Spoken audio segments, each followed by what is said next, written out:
ए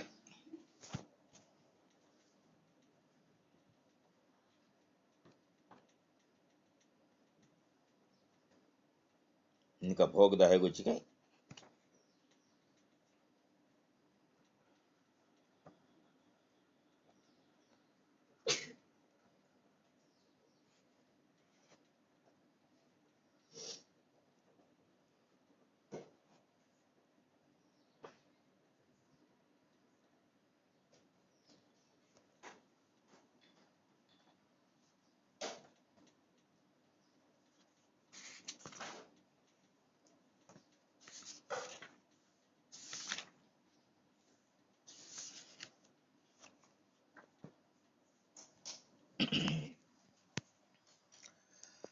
नमस्कार मित्रांनो,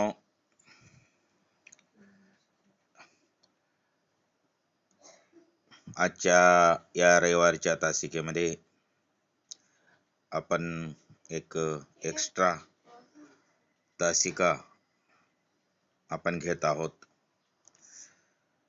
या एक्स्ट्रा तासिकेमध्ये फॉलेटच्या संदर्भात सिलेबसला लावलेली विचारसरणी आहे हे नेतृत्वाच्या संदर्भात असलेली आहे.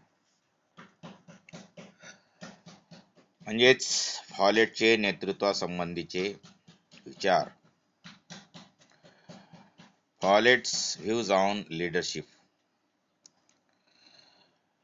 विद्यार्थी मित्रांनो, नेतृत्व म्हटले की आपल्या मनामध्ये एकच विचार येत असतो, नेतृत्व म्हणजे कोण नेतृत्व करत असतं? लीडर हा नेतृत्व करत असतो किंवा संघटनेतील एखादीच व्यक्ती नेतृत्व करत असते आणि सर्व त्याच्या मागे त्यांनी सांगितलेले किंवा संघटनेने जे काही निश्चित केलेली उद्दिष्टे आहेत त्या उद्दिष्टानुसार हे नेतृत्व हे केलं जातं. मग ते प्रशासकीय नेतृत्व असेल, राजकीय नेतृत्व असेल, सामाजिक नेतृत्व असेल, कौटुंबिक नेतृत्व असेल. मग या नेतृत्वा संदर्भात विचार करत असताना संघटनेत नेतृत्वाची संकल्पना ही एवढी महत्वाची असते की कोणतीही संघटना कुशल नेतृत्वाशिवाय किंवा चांगल्या नेतृत्वाशिवाय आपले ध्येय, धोरण हे साध्य करू शकत नाही. आणि नेतृत्वाच्या विचारसरणीत फॉलेटचे महत्वपूर्ण योगदान असल्याचे या ठिकाणी आपल्याला पाहावयास मिळते. त्यांनी आपली नेतृत्वाची संकल्पना मानसशास्त्रीय दृष्टिकोनातून स्पष्ट केल्याचंही दिसतं. या अगोदरच अनेक विचारवंतांनी नेतृत्वाच्या संकल्पनेवर प्रकाश टाकलेला आहे,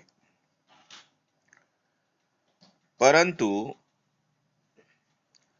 फॉलेटची याबाबतची विचारसरणी ही वेगळ्या प्रकारची आहे. फॉलेट अशा पद्धतीने विचार करतात की आज मानवीय संबंधातील परिवर्तन आणि व्यवस्थापनाच्या विकासामुळे नेतृत्वाची पारंपरिक विचारसरणी ही बदलत आहे. नेतृत्व एक चक्राकार फिरणारी अशा प्रकारची प्रक्रिया आहे. अशा सांगणाऱ्या फॉलेटनी आपल्या द न्यूज स्टेट या पुस्तकात या पुस्तकात असे लिहिले आहे की आता आपण या बाबीवर कमी जोर दिला पाहिजे की जो नेता आपल्या समूहाला प्रभावित करतो. परंतु आता असा विचार केला पाहिजे की समूहच नेतृत्वाला प्रभावित करीत असतो. एक दुसऱ्याला प्रभावित करण्याची ही प्रक्रिया दोन्हीकडून ही चालत असते. जोपर्यंत हा प्रवाह निरंतर चालू आहे तोपर्यंत नेतृत्व जे आहे हे अतिशय प्रभावशाली असतं. मित्रांनो, या ठिकाणी असे एक म्हणता येईल की पाण्याचा प्रवाह थांबला की त्या ठिकाणी ते नेतृत्व संपत असतं. म्हणून आज नेतृत्वाला समजून घेण्यासाठी आपण केवळ हा विचार करून चालणार नाही की नेता समूहासाठी काय करतो, तर समूह नेत्यासाठी काय करतो आहे याचाही विचार करणं गरजेचं आहे. बरोबर आहे की नाही? आणि फॉरेटच्या शब्दात नेता हा काही अध्यक्ष, हुकुमशहा किंवा खाते प्रमुख या प्रकारची त्यांची संकल्पना नाही, तर तो संघटनेची ध्येय आणि उद्दिष्ट साध्य करणारा, परिस्थितीचे बारकाईने निरीक्षण करणारा, बदललेल्या परिस्थितीची दखल घेऊन मार्ग शोधणारा व्यक्ती हा खरा नेता असतो. तसेच नेता हा या ठिकाणी असलेल्या समूहाला बळ देणारा अशा प्रकारचाही असावा, कार्यासाठी प्रेरणा देणारा असावा, मिळालेल्या अनुभवाचा योग्य उपयोग करणारा आणि संघटना टिकून ठेवणारा व्यक्ती जर संघटनेचं नेतृत्व करत असेल तर ती संघटना जी असते ती अतिशय प्रभावशाली संघटना म्हणून ओळखली जाते. म्हणून फॉलेटच्या मते नेत्याचे काही प्रकार त्यांनी सांगितलेले आहेत. कशा प्रकारचे नेते असावेत हे याचं आपण या ठिकाणी विचार करणं गरजेचं आहे. फॉलेट म्हणत असतात त्यांनी एकूण 3 प्रकारचे नेते आणि त्या नेत्याची कार्य कोणत्या प्रकारची आहेत हे त्यांनी सांगितलेलं आहे. पहिलं कार्य त्याने सांगितलेलं आहे की समन्वय प्रस्थापित करणं. नेत्याचं काय काम आहे? समन्वय प्रस्थापित करणं. संघटनेमध्ये समन्वय प्रस्थापित करण्याचे कार्य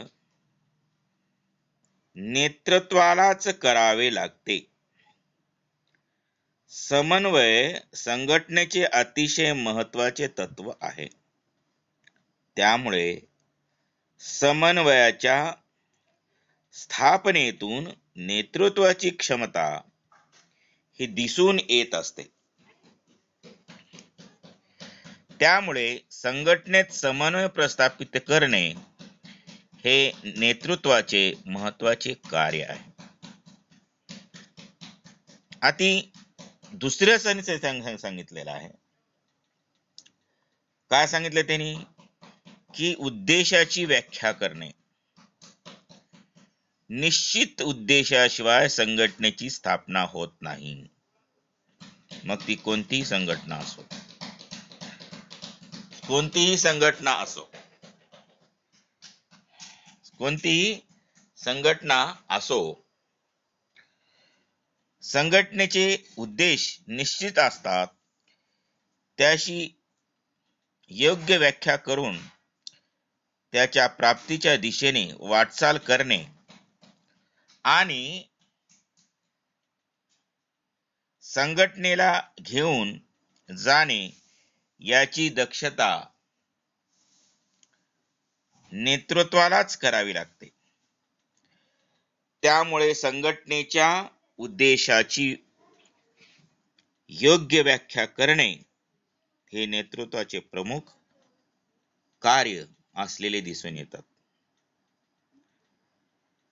तिसरं कार्य त्याने सांगितलेलं आहे पूर्वानुमान किंवा अंदाज बांधणे. आता भविष्य काळातील कार्यासाठी पूर्वानुमान किंवा अंदाज बांधण्याची क्षमता नेतृत्वात असली पाहिजे. हे अंदाज भविष्य काळातही संघटनेच्या कार्यासाठी उपयोगी ठरतात आणि संघटनेच्या कामाच्या अनुभवावरून असे पूर्वानुमान किंवा अंदाज बांधणे हे नेतृत्वाचे कार्य आहे.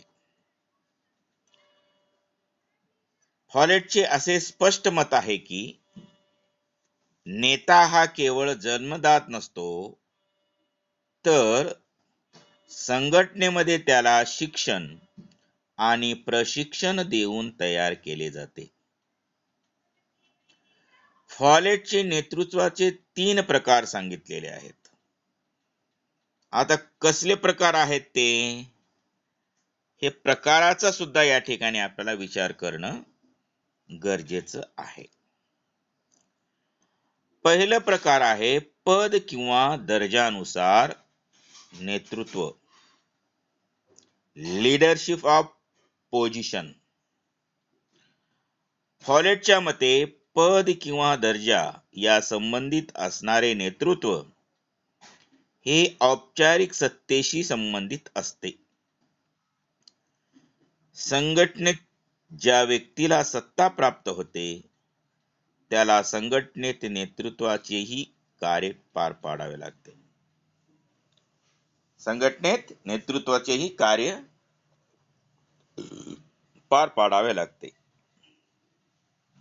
दुसरं नेतृत्व त्यांनी सांगितलेलं आहे की फॉलेटच्या मते व्यक्तिमत्वानुसार असलेलं नेतृत्व. आता हे व्यक्तिमत्वानुसार नेतृत्व हे अनौपचारिक प्रकारचं असलेलं नेतृत्व आहे. हे नेतृत्व व्यक्तीच्या व्यक्तिमत्वावर आधारित असते आणि संघटनेत ज्या व्यक्तीचे व्यक्तिमत्व प्रभावशाली असते त्या व्यक्तीच्या नेतृत्वाचा स्वीकार सहजपणे केला जातो. फॉलेटचा हा नेतृत्वाचा प्रकार वेबरच्या चमत्कारी सत्तेशी संबंधित आहे. जसं आपण मॅक्स वेबर सत्तेचे प्रकार बघितले बघा. चॅरिस्मॅटिक सत्ता, चमत्कारिक सत्ता म्हणायचं त्याला, तेही आपण पाहिलं. तिसरं त्यांनी नेतृत्व सांगितलेलं आहे ते आहे कार्यानुसार नेतृत्व. आता हे कार्यानुसार नेतृत्व कशा प्रकारचं असतं? कार्यानुसार नेतृत्व हे कार्याच्या ज्ञानावर आधारित असते आणि फॉलेटच्या मते आपल्या कार्यात पारंगत असणारी व्यक्ती खऱ्या अर्थाने नेता असते. त्यांनी व्यक्तिमत्वानुसार नेतृत्वापेक्षाही कार्यानुसार नेतृत्वास अधिक महत्त्व दिले आहे. संघटनेत कार्य पार पाडण्यासाठी योग्य वातावरणाची निर्मिती हा नेता करतो आहे आणि परिस्थितीनुसार कार्य पार पाडण्याचे ज्ञान या प्रकारच्या नेत्याकडे असते. मित्रांनो, फॉलेट यांचे नेतृत्व संबंधीचे विचार जे आहे ते अतिशय गतिशील परिस्थिती संबंधित असले दिसून येतात. त्याचबरोबर कार्यात्मक विशेषीकरणाच्या दृष्टीनेही त्यांची ही संकल्पना अतिशय महत्वपूर्ण आहे. त्यांची ही विचारसरणी विस्तृत आणि महत्वपूर्ण अशा प्रकारची आहे. त्यांची अशी मान्यता आहे की संघटनेत केवळ एकच नाही तर अनेक अरिस्टॉटल असले पाहिजेत. थोडक्यात या ठिकाणी नेतृत्वासंबंधीचे जे काही उदाहरण दिलेलं आहे हे उदाहरण सुद्धा आपण प्रकर्षानं लक्षात ठेवणं गरजेचं आहे. आणि त्याने नेतृत्वाचा समूह चिंतन, एकत्रितपणा आणि सामूहिकता या 3 अंगाने त्या विचार करत असलेल्या दिसून येतात. आणि पुढे जाऊन त्या म्हणतात, आज आम्हाला हवा असलेला नेता अमोघ नेतृत्व देणारा व्याख्याता नसला किंवा उत्तम व्यापारी किंवा उद्योगपती नसला तरी चालेल, परंतु सुसंवाद निर्माण करणारा तो कायम ठेवण्याचा प्रयत्न करणे हे नेत्याचे प्रमुख कार्य आहे. आणि म्हणून हे त्यांचे विचार फारच प्रभावी आहे. थोडक्यात फॉलेटने आपल्या विचारसरणीत ज्ञानावर आधारित नेतृत्वास अधिक महत्व दिलेले आहे. म्हणून फॉलेटनी सांगितलेली जी काही विचारसरणी, त्यांच्या अनेक विचारसरणी आहेत.